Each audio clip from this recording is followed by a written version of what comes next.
And I forget if the water heater was gas or electric. I believe it's electric, so it shouldn't have any exhaust. The rest of the doors that look into the big living room area in the basement.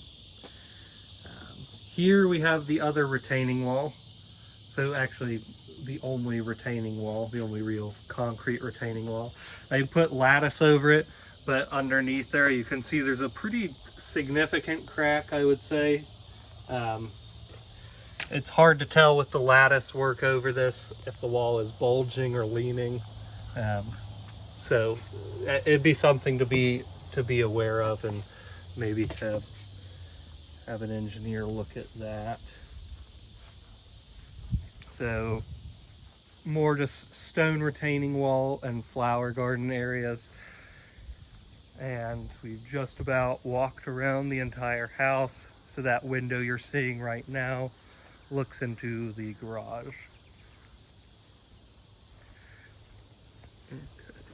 So that's a complete walk around the house. We were up on the deck at the beginning of the first showing. As I mentioned there, the spacing between the deck boards is a little bit uncomfortable, especially for a baby or a wheelchair or anybody walking with a cane or anything like that. Could slip through one of those cracks pretty easily, I think. So just something to keep in mind. So we'll go ahead and look out at the property itself now, and see about potential building sites or pasture land. I don't have the property lines on my phone right now, so I'm not exactly sure where those are.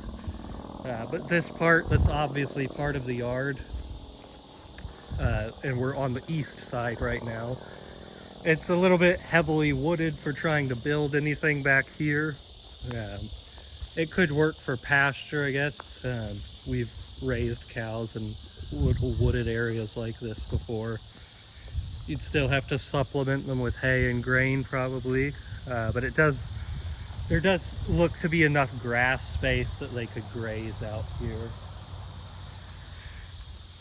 So this is going to be the north end of the property. So there's the north end of the house right now. Right here is kind of a decent sized little meadow that could definitely make pasture land, or with some ground leveling. There's probably enough space to put in, a good sized outbuilding if you wanted one. So this whole area here is all clear and open. And so between these trees and these trees, you probably have about 50, 60 feet.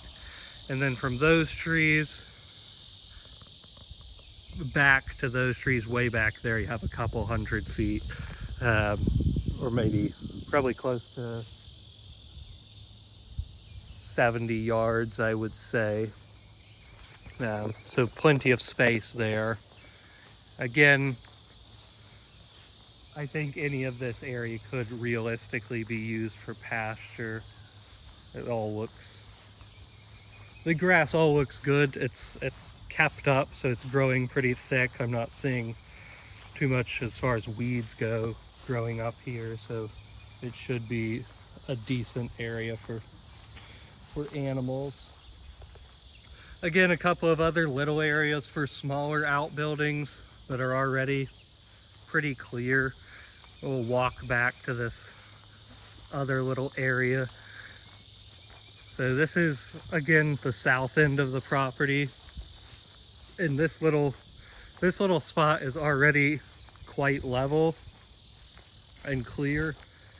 As far as size goes, I guess from those bushes to these trees over here, you got probably 100 and so feet. And then from these trees back to those trees, again, maybe 150 feet or so. So you'd have a pretty decent little building back here, or another little pasture as well. So I'm just gonna walk back to the tree line here and see what's back in here, if this is a creek or something, just to have an idea of that. Again, I think I've mentioned it before, we do have rattlesnakes out here occasionally, and definitely the possibility for copperheads as well. So just something to be aware of.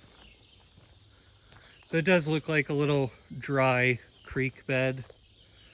So it's pretty common around here that the creeks are dry a large part of the year. They just have water when we have heavy rain, so they're really just runoff ditches. But it looks like that creek kind of makes up this back wood line for a while, and you can probably see that better than I can right now on a satellite image, but just to point that out. So that's the whole east side of the yard, and south side as far as the cleared part goes. And we can go ahead and walk up to the west side of the house right now. That area does also have a couple little spots that you could put a small outbuilding on maybe, but I think it's a little bit more cramped on the west side of the property, because you don't want to mess up any of the grading that they've done for the water runoff. So I would probably say you wouldn't want to build anything over here on the west side of the house. So pretty much starting from here all the way up to the road, the terrain is a lot less even. And then also, again, you have the grading that they've done to keep the water flowing around the house so it doesn't cause issues. So yeah, you have this tree line here over to the house. It kind of makes it difficult to be able to squeeze any building in there. We have a little sandbox here, which I guess could technically, it's already leveled out. You could build a little outbuilding or, garden shed or something out here, and it shouldn't mess up the water flow or anything. But that's about the size of the usable yard right now. Again, I'd have to look at a satellite with the property boundaries to know exactly what we're looking at and where would be the best places to build. But I think we've covered all of the spots that would be practical to build on. So right now we're walking up towards the highway and the entrance of the driveway here. And it's probably about the highest point of the yard where we can overlook the house and have a better view of the roof. Again, it looks pretty good from up here. I'm not seeing anything of concern, so I would still obviously have that inspected, but I don't think there's any real concern with the roof right now.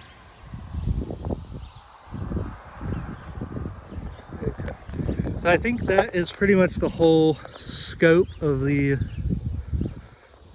property. I think we've looked at everything at this point. So I'll go ahead and end the video now and get that sent over to you.